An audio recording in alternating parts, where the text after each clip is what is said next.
حضرت حسین رضی اللہ تعالیٰ عنہ کا موقف یہ تھا کہ میں یزید جیسے آدمی کے ہاتھ پر بیعت کرنے کے لیے تیار، بولو بھائی، نہیں، میں نہیں بیعت کرتا اس کے ہاتھ، کیونکہ یزید کے بارے میں خبریں تھیں، بعض کہتے تھے شراب پیتا ہے۔ حضرت مفتی محمد تقی عثمانی صاحب کا انہوں نے فرمایا ہے کہ کسی مستند روایت سے ثابت نہیں ہے شراب پینا، روایتیں ہیں مگر کوئی اوتھینٹک روایت نہیں ہے۔ تو اب نتیجہ کیا نکلا کہ حضرت حسین رضی اللہ تعالیٰ عنہ کے پاس کوفہ سے خطوط آئے۔ کوفہ کا گورنر تھا ابن زیاد، وہ بھی یزید کا آدمی تھا، بڑا ظالم آدمی تھا وہ۔ اہل کوفہ کے خطوط آئے کہ آپ آ جائیں یہاں پر، یہاں سب لوگ آپ کے ہاتھ پر بیعت کرنے کے لیے تیار ہیں۔ حضرت حسین کا خیال یہ تھا کہ اگر یہ سب تیار ہیں تو یزید کی حکومت بغیر لڑائی کے، بغیر بڑے قتال کے، مسلمانوں کے خون خرابے کے بغیر ختم ہو سکتی ہے۔ آئی بات سمجھ میں؟ جو انفارمیشن آپ کو ملی تھی، جو نالج آپ کو ملی تھی، وہ نالج غلط تھی۔ اگر وہ نالج صحیح ہوتی تو حضرت حسین کبھی کربلا کی طرف رخ نہ کرتے، کیونکہ حضرت حسین کا موقف بھی یہی تھا کہ مسلمانوں کی تلواریں آپس میں نہ چلیں۔ حضرت حسین رضی اللہ تعالیٰ عنہ کے پاس جب 50 سے زیادہ خطوط آئے ہیں اہل کوفہ کی طرف سے کہ آپ آئیے، آپ آئیے، آپ آئیے، تو پہلے حضرت حسین رضی اللہ تعالیٰ عنہ نے اپنے رشتہ دار جو آپ کے چچزاد تھے مسلم بن عقیل، ان کو بھیجا۔ نتیجہ کیا نکلا؟ مسلم بن عقیل کا وہاں پر حکومت نے گرفتار کر کے ان کو قتل کر دیا۔ اب یہ ایک ایسا ظلم تھا جس کے ظاہر ہے کہ کسی کو سفیر بنا کے بھیجا جائے، کسی کو حال احوال دیکھنے کے لیے بھیجا جائے، اور حضرت حسین کی نیت ہرگز بغاوت کی نہیں تھی، مگر کوفہ کے گورنر کو اور یزید کو یہ خیال تھا کہ خلافت کے اصل اہل یقیناً یہی ہیں، کہیں ایسا تو نہیں ہے کہ یہ امیر بننا چاہتے ہیں، یہ خلیفہ بننا چاہتے ہیں۔ ایک خوف اس کے دل میں بیٹھ گیا تھا، ایک لاشعور میں خوف ہوتا ہے نا، انسان کے دل میں بیٹھ جاتا ہے کہ آپ 100 دفعہ بھی کہیں بھی میری یہ نیت نہیں ہے، مگر وہ ڈر رہا ہوتا ہے کہ یار یہ کچھ کر نہ لیں۔ تو جب مسلم بن عقیل کو شہید کیا گیا، حضرت حسین رضی اللہ تعالیٰ عنہ جا چکے تھے۔ جب حضرت حسین رضی اللہ تعالیٰ عنہ کوفہ کی طرف جا رہے تھے، بہت سارے صحابہ نے آپ کو منع کیا، جن میں عبداللہ ابن عمر رضی اللہ تعالیٰ عنہ بھی تھے، عبداللہ ابن عباس رضی اللہ تعالیٰ عنہ بھی، کہ آپ یہ کام نہ کریں۔ بعض نے تو کہا کہ ہمیں آپ کی شہادت کا یقین ہے، کیونکہ جس حالات میں آپ جا رہے ہیں حکومت یہ سمجھے گی کہ بغاوت کرنے آ رہے ہیں، لہذا وہ آپ کو کیا کرے گی؟ اس بیس پہ قتل نہیں کرے گی کہ آپ نواسہ رسول ہیں، کیونکہ وہ بھی مسلمان تھے، اس بیس پہ قتل کرے گی کہ آپ کی نیت کیا ہے؟ حکومت کے خلاف بغاوت۔ تو ان کے پاس ایک اپنے آپ کو برحق ثابت کرنے کے لیے ایک دلیل ہوگی کہ حکومت کا باغی جو بھی ہو اسے کیا کر دو؟ قتل۔ رسول اللہ صلی اللہ علیہ وسلم نے فرمایا، صحیح حدیث ہے، کہ جب مسلمان کسی ایک امیر پہ جمع ہو جائیں تو اس کے خلاف جو بھی اٹھے، نبی نے فرمایا اس کو قتل کر دو، کائنم من کان، چاہے وہ اس کے خلاف اٹھنے والا کتنا ہی نیک کیوں نہ ہو۔ یہ حدیث کے الفاظ ہیں۔ حضرت حسین کا موقف یہ تھا کہ میں نے ابھی تک یزید کی خلافت اور حکومت کو تسلیم نہیں کیا، لہذا میں اس وعید میں داخل نہیں ہوں۔ اب ہوا یہ کہ حضرت حسین رضی اللہ تعالیٰ عنہ جب گئے ہیں اور کربلا کے مقام پہ پہنچے ہیں، تو وہاں آپ رضی اللہ تعالیٰ عنہ کو مسلم بن عقیل کی شہادت کا بھی پتہ چلا، اور اندازہ ہوا، میں بہت شارٹ کر کے سنا رہا ہوں، اندازہ ہوا کہ حالات ایسے نہیں ہیں جیسے میں سمجھ رہا تھا۔ عبید اللہ جو ابن زیاد تھا بدبخت، اس نے حضرت حسین کو یہ کہا کہ بغیر کسی شرط کے حضرت حسین کو گرفتار کر کے لاؤ اور میرے ہاتھ پر بیعت کراؤ۔ یہ رسول اللہ صلی اللہ علیہ وسلم کے نواسے کی توہین تھی کہ آپ صلی اللہ علیہ وسلم کے نواسے ہیں اور ان کے ساتھ ایسے معاملہ کیا جائے جیسے ایک عام شخص کے ساتھ معاملہ کرتے ہیں، ان کو گرفتار کر کے معاذ اللہ گھسیٹ کے لاؤ اور میرے ہاتھ پر بیعت پر کیا کرو، ان کو مجبور کرو۔ حضرت حسین رضی اللہ تعالیٰ عنہ کا کربلا کے میدان میں موقف یہ تھا کہ میں اگر بیعت ہوں گا تو ڈائریکٹ یزید کے ہاتھ پہ بیعت ہوں گا جو مسلمانوں کا خلیفہ ہے، ابن زیاد کے ہاتھ پر بیعت نہیں ہوں گا۔ یہ بھی اس تاریخ کا ایک اہم پہلو ہے کہ حضرت حسین نے کوفہ جانے کا ارادہ ترک کر دیا اور کربلا سے شام جانے کا آپ رضی اللہ تعالیٰ عنہ نے ارادہ کر لیا. اور بعض مورخین نے لکھا ہے کہ حضرت حسین جو واپس آ رہے تھے تو وہ کربلا سے گزر رہے تھے, وہ واپسی کا راستہ ہی شام کا راستہ ہے. نہیں یاری بات میرا خیال ہے سمجھ, وہ جس ٹریک پر چل رہے تھے وہ راستہ کون سا ہے, وہ شام کو جاتا ہے. یہ اس کی علامت ہے کہ آپ یزید سے ملاقات کے لیے, مذاکرات کے لیے تیار, بولو بھائی, ہو چکے تھے. کہ میں خود براہ راست یزید سے مل کے حال احوال دیکھتا ہوں, اگر مجھے سمجھ میں آئے تو میں اس کے ہاتھ میں بیعت ہو جاؤں گا. حضرت حسین رضی اللہ تعالی عنہ کا مقصد حکومت کے خلاف تلوار اٹھانا, بولو بھائی, نہیں تھا, ورنہ وہ اس کے لیے تیار نہ ہوتے. مگر جو ابن زیاد تھا اس نے حضرت حسین رضی اللہ تعالی عنہ اور آپ کے ساتھ جتنے اہل بیت تھے ان پر ظلم یہ کیا اس بدبخت نے کہ اس نے انہیں شام جانے کا راستہ نہیں دیا, اور اس میں اپنی توہین محسوس کی کہ میرے ہاتھ پر بیعت کیوں نہیں ہو رہے, اور لشکر بھیجا جس لشکر نے چاروں طرف سے حضرت حسین رضی اللہ تعالیٰ عنہ کو گھیرا. حضرت حسین نے کہا کہ میں عزت کی جو موت ہے اس کو ذلت کی زندگی پر ترجیح دیتا ہوں. کوئی بھی غیرت مند ہوتا تو اس وقت یہی کرتا کہ بھئی جب میں اپنے دعوے سے بھی دستبردار ہو گیا اور میں شام جانے کے لیے بھی تیار ہو گیا, اب میرا راستہ روکنے کی کیا حقیقت ہے.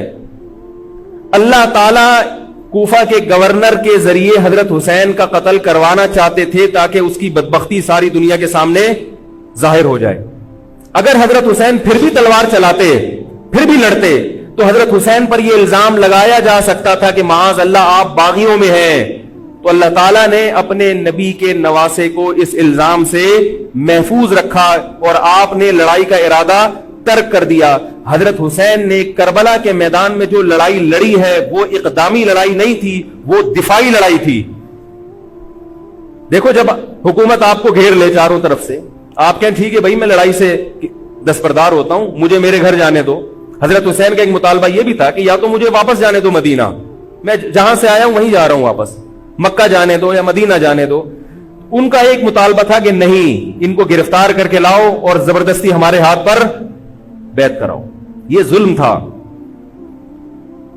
نتیجہ کیا نکلا ہے کہ کربلا کے میدان میں آپ کو گھیر کر آپ کو بھی شہید کر دیا گیا, اور جتنے اہل بیت تھے مرد سوائے امام زین العابدین کے جو حضرت حسین رضی اللہ, حضرت حسن کے بیٹے تھے, ان کے علاوہ جتنے بھی اہل بیت تھے ان سب کو قتل کر دیا گیا. اور یہ اسلامی تاریخ پر ایک بدنما داغ ہے یہ واقعہ کہ ایک اسلامی حکومت تھی اور اس کے اسلامی حکمران تھے, اور ان حکمرانوں کے ہاتھوں محمد صلی اللہ علیہ وسلم کے نواسے کا سر جو ہے وہ گردن اڑائی گئی ہے. مجھ سے خدا کی قسم یہ الفاظ ادا نہیں ہو رہے, میں اپنے جذبات پہ بہت زیادہ کنٹرول کر رہا ہوں. وہ منظر کیا ہوگا کہ جب نبی صلی اللہ علیہ وسلم کے نواسے, آپ صلی اللہ علیہ وسلم کے نواسے کی گردن اڑائی گئی ہوگی. تو یہ بہت ایک اسلامی تاریخ میں ایک بدترین واقعہ ہے. لیکن بات یہ ہے کہ جب یہ واقعہ ہو گیا اور قتل کر دیا گیا, باقی جتنے بھی جو زندہ بچے تھے اہل بیت وہ یزید کے پاس لے جائے گئے. روایات میں آتا ہے کہ یزید نے ان کا اکرام کیا اور ان کو عزت کے ساتھ تحفے تحائف دے کر واپس کیا. یہ جو کربلا کے واقعات میں جو ظلم کی داستانیں اضافی بیان کی جاتی ہیں, اس کا مستند تاریخی روایات سے کوئی ثبوت, بولو بھائی, نہیں ملتا. اب لوگوں نے اپنی دکانیں چمکا لی ہیں, پانی نہیں تھا, کئی دنوں سے کھانا نہیں ملا. صحیح روایات سے ثابت ہے کہ حضرت حسین رضی اللہ تعالیٰ عنہ کربلا کے میدان میں وضو کر کے نماز پڑھتے تھے, تو پانی تھا تو. اور بعض نے یہ کہا کہ اہل بیت کی عورتوں کی عزتیں اچھالی گئی ہیں. آپ اس طرح کی باتیں کر کے اہل بیت سے محبت کا اظہار کر رہے ہو یا ان کی توہین کر رہے ہو؟ بولو بھائی. اگر کوئی عزت دار پاک دامن عورت ہو, بالفرض اس کی عزت پہ ڈاکہ ڈلتا ہے, بالفرض, تو آپ اس بات کو چھپاؤ گے نا, آپ جھوٹ بولو گے, بولو گے نہیں بھائی اس کی عزت پہ کوئی آنچ نہیں آئی ہے. کیونکہ جب عورت کی عزت کو آپ کوئی تار تار کر دے اور آپ ممبر پہ بیٹھ کے اس کو بتا دو, تو وہ عزت تار تار ہونے سے اتنی بے عزتی نہیں ہوگی جتنی اس بات کو بیان کرنے سے اس کی بے عزتی ہوگی. حقیقت یہ ہے کہ کسی مستند روایت سے ثابت نہیں ہے کہ اہل بیت کی عورتوں کی عزتوں کو اچھالا گیا. وہ نبی کے گھرانے کی عورتیں تھیں, ان کا ناخن بھی کوئی نامحرم مرد نہیں دیکھ پاتا تھا. دوپٹہ اتر گیا زینب کا اور زینب کی چادر چھن گئی. یہ سب غلط ہے, یہ سب من گھڑت باتیں ہیں. چونکہ وہ بہرحال مسلمان تھے جو حضرت حسین کے خلاف لڑ رہے تھے, ظالم تھے, اس میں کوئی شک نہیں ہے. اس سے بڑا ظلم اس کائنات میں ہوا نہیں ہوگا کہ ایک شخص جو اپنے آپ کو مسلمان کہتا ہے اور وہ نبی کے نواسے کو قتل کر دے اور اہل بیت کو قتل کر دے. اسلامی سیاست میں اتنی گندی تاریخ ہمیں کبھی بھی نہیں ملتی. حضرت عثمان کا بھی قتل ہوا, وہ بھی بہت بڑا ظلم تھا, مگر یہ ظلم اس ظلم کی نوعیت سے بڑھ کر تھا, کیونکہ حضرت عثمان کا قتل حکومت کے ہاتھوں نہیں ہوا ہے, باغیوں کے ہاتھوں ہوا ہے. یہاں حضرت حسین کا قتل کس کے ہاتھوں ہوا ہے؟ حکومت کے ہاتھوں ہوا ہے, جس پر لوگ بیعت کر چکے تھے. تو یہ اسلامی تاریخ میں ایک بہت بڑا بدنما داغ ہے, مگر اس کو بیان جس انداز سے کیا جاتا ہے اور جتنے قصے کہانیاں من گھڑت سنائے جاتے ہیں ان کا حقیقت سے تعلق نہیں ہے. ہماری نظر میں چاہے پانی بند کیا ہو یا نہیں کیا ہو, کھانا ملا ہو یا نہیں ملا ہو, ہماری نظر میں حضرت حسین رضی اللہ تعالی عنہ کا سر قلم کر دینا ہی کائنات کا بدترین ظلم ہے. یہی ایسا ظلم ہے کہ جس پر جتنا غم کیا جائے کم ہے. غم منایا نہیں, غم کیا جائے. منانا الگ چیز ہے, غمزدہ ہونا الگ چیز ہے. لیکن جو آگے اس میں تڑکا لگایا جاتا ہے اس کا حقائق سے تعلق بولو بھائی نہیں ہے. یہ دکانیں ہیں جو چمکائی, اس میں سب برابر ہیں, شیعہ بھی سنی بھی. بہت سارے سنی علماء بھی کربلا کے واقعے کو بہت ہی بھیانک انداز سے بیان کرتے ہیں, اور مقصد کیا ہوتا ہے؟ پبلک کو رلانا. ایک رونا وہ ہوتا ہے جو خود سے آئے, اور ایک رونا ہوتا ہے باقاعدہ آپ کو آرڈر پہ رونے کے لیے اور رلانے کے لیے بلایا جائے. وہ رمضان میں نے بتایا تھا نا کہ میں نے ختم قرآن پہ دعا کی تو مجھے رونا آ گیا, بہت زیادہ رونا آیا. اگلے دن ایک صاحب کہنے لگے مولوی صاحب آج بھی ایسی ایک دعا ہو جائے. میں نے کہا میں آرڈر پہ نہیں روتا, میں آرڈر پہ نہیں روتا. اب تو آ بھی رہا ہوگا تو نہیں آئے گا. نہ انسان کسی کے مشورے سے ہنس سکتا ہے اور نہ انسان کسی کے مشورے سے رو. اگر آپ کسی کے مشورے پہ رو رہے ہیں اس کا مطلب ڈرامے بازی. آپ کو فلم کا ایکٹر ہونا چاہیے, آپ کو ڈرامے جوائن کرنے چاہیے, وہاں آپ اچھے چل سکتے ہیں. جیسے کہ ہمارے ایک مشہور اسکالر ہیں, ان کے بارے میں لوگ یہ کہتے ہیں ان کو فلموں میں ہونا چاہیے تھا, پتہ نہیں یہ جیو پہ کیوں آ رہے ہیں. وہ آرڈر پہ روتے بھی ہیں, آرڈر پہ. اب چونکہ یوٹیوب کا دور ہے, میں پہلے جو کربلا کے واقعات جو لوگ بیان کرتے ہیں ان کی تقریریں نہیں سنتا تھا. اب کیا ہوتا ہے, بعض دفعہ بیٹھے ہوئے ہیں کہیں سفر پہ جا رہے ہیں تو یوٹیوب کی ویڈیو, ہم نے کہا چلو یار ہم بھی سن لیں. ایسی چہک چہک کے منہ بنا بنا کے گھما گھما کے تقریریں ہوتی ہیں, لگتا ہے کہ یہ باقاعدہ ایک ڈرامہ ہے, اداکار ہے, فنکار ہے جس کو ڈرامے بازی کے لیے یہاں یہ حضرت حسین کی شہادت کو کیش کرا رہے ہیں. یہ حضرت حسین سے محبت کرنے والے نہیں ہیں, یہ ان کی شہادت کو دیکھو. اس کی مثال ایسے جیسے کوئی محلے میں مر گیا, کسی سیٹھ کا بیٹا مرا, اب آپ کو سیٹھ سے قرضہ چاہیے تو سب سے زیادہ آپ روگے نا, تاکہ سیٹھ صاحب سمجھیں کہ محبت سب سے زیادہ کس کو ہے؟ آپ کو. تو آپ اس کی بیٹے کی موت کو کیا کرا رہے ہو؟ کیش کرا رہے ہو. بعض لوگ کسی کی شہادت کو کیش کراتے ہیں, کسی پہ ظلم کو کیش کراتے ہیں. تو میں پھر عرض کروں کہ بہت بدترین واقعہ ہے. حضرت حسین رضی اللہ تعالیٰ عنہ کا سر لے جایا گیا یزید کے پاس. یزید بدبخت نے چھڑی سے آپ کے ہونٹوں کو چھوا. وہاں صحابی رسول نے فرمایا کہ ایسا مت کرو. فرمایا اللہ کی قسم میں نے ان ہونٹوں پہ بارہا محمد صلی اللہ علیہ وسلم کے ہونٹ رکھے ہوئے دیکھا ہے. بارہا میں نے دیکھا ہے کہ محمد صلی اللہ علیہ وسلم نے ان ہونٹوں کا بوسہ لیا ہے. بارہا میں نے دیکھا ہے. ان صحابی کے دل پہ کیا گزر رہی ہوگی جو حضرت حسین کے ساتھ یہ حرکت دیکھ رہے ہوں گے, جبکہ اسی حسین کو انہوں نے بارہا نبی کی گود میں بھی دیکھا اور بارہا نبی کے ہونٹوں کو بھی ان ہونٹوں سے مس ہوتے ہوئے دیکھا. تو جب یہ سر ان کے سامنے رکھا ہوگا اور اس کے ساتھ یہ حرکت ہو رہی ہوگی, ان صحابی کے جذبات کیا ہوں گے. مگر اس کے باوجود جو بتانے کی بات ہے, جو میں بتانا چاہتا ہوں, انہوں نے یزید کے خلاف بغاوت نہیں کی کہ جس یزید نے حضرت حسین کا یہ حشر کر دیا ہو, اگر اس کے خلاف بغاوت ہوگی تو باقی مسلمانوں کا کیا حشر کرے گا. اس میں صبر کی تلقین بھی صحابہ نے بتائی ہے کہ حاکم کے مظالم کو برداشت کیا جائے, زبان سے اس کو ہائی لائٹ کیا جائے کہ غلط ہو رہا ہے, تلوار نہ اٹھائی جائے. بات نہیں آ رہی میرے خیال ہے سمجھ میں, کیونکہ آج ایک واقعہ ہوا ہے ورنہ کربلا جیسے درجنوں اور واقعات ہو جائیں گے. تو صحابہ کرام کی سیرت میں ہمیں ہر طرح کے اسباق ملتے ہیں. تو میں یہ عرض کر رہا تھا کہ یہ ہے وہ کربلا کا واقعہ جس کا میں نے آپ کو خلاصہ بیان کیا.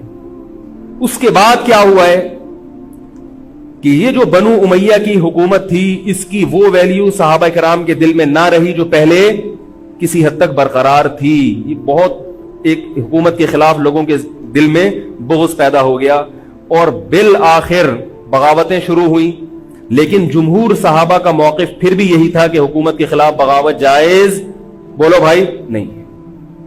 اور اسی طرح کے ظالم لوگ آتے رہے اور انہی کی اولادوں میں بنو امیہ میں اللہ نے پھر عمر ابن عبدالعزیز کو پیدا کیا. عمر ابن عبدالعزیز بھی انہی ظالم لوگوں کی اولاد تھے, مگر اسلام چونکہ قیامت تک رہنے کے لیے آیا ہے تو اللہ کو اپنا دین محبوب ہے, اللہ غیب سے انتظام کرتے ہیں. عمر ابن عبدالعزیز جیسے ہی حکومت میں آئے ہیں, خلیفہ بنے ہیں, آپ رضی اللہ تعالی عنہ نے وہ بنو امیہ کی جو جاہلانہ چیزیں تھیں ان سب کو ختم کر دیا.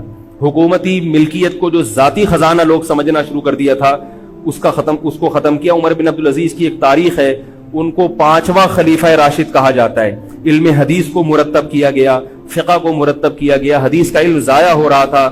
آپ نے حکم دیا کہ اکتب ما کان من حدیث رسول اللہ صلی اللہ علیہ وسلم فإنی اخاف ضیاع العلم والعلماء.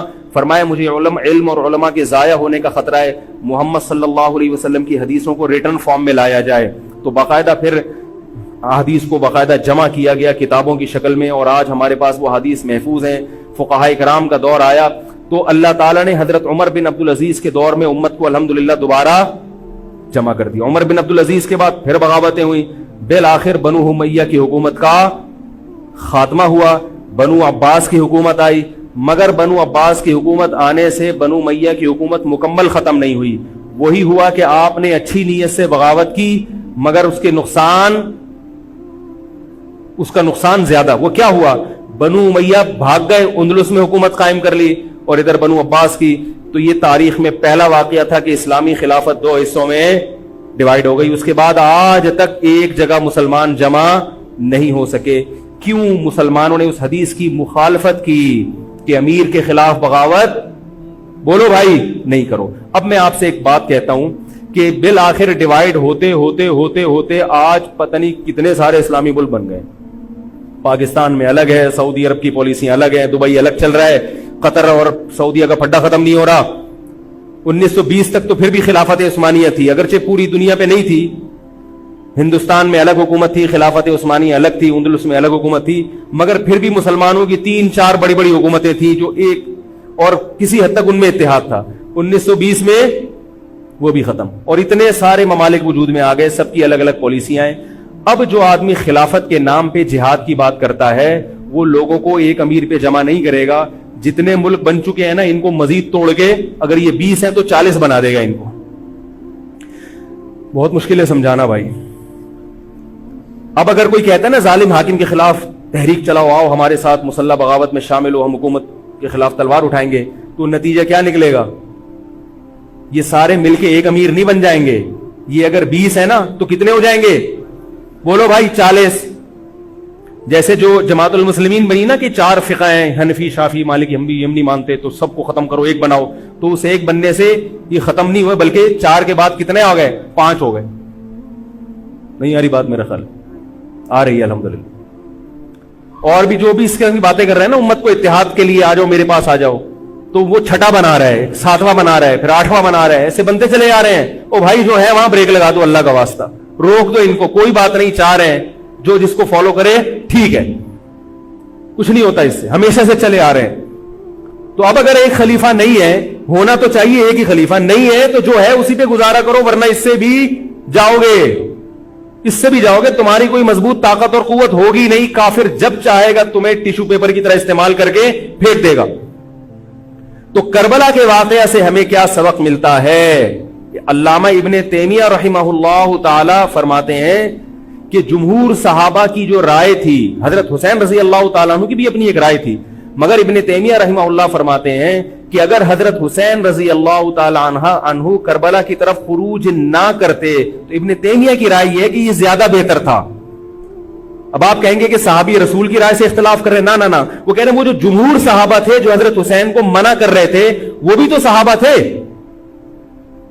حضرت حسن بھی تو صحابی تھے. حضرت حسن نے حضرت معاویہ کے خلاف لڑائی نہیں لڑی. تو صحابہ کی دو رائے تھی، جمہور ایک طرف تھے. تو فرماتے ہیں اگر یہ نہ ہوتا تو زیادہ بہتر تھا. لیکن حضرت حسین رضی اللہ تعالی عنہ کے بارے میں ہمارا موقف یہ ہے کہ وہ یہ سب کچھ اس وقت کے جو حالات تھے اس میں کوئی بھی ہوتا اور غیرت مند ہوتا تو وہ یہ کرنے پر مجبور تھا. اور اس میں دھوکہ کس نے دیا حضرت حسین کو؟ اہل کوفہ نے، جس کا حضرت حسین کو علم نہیں ہو سکا.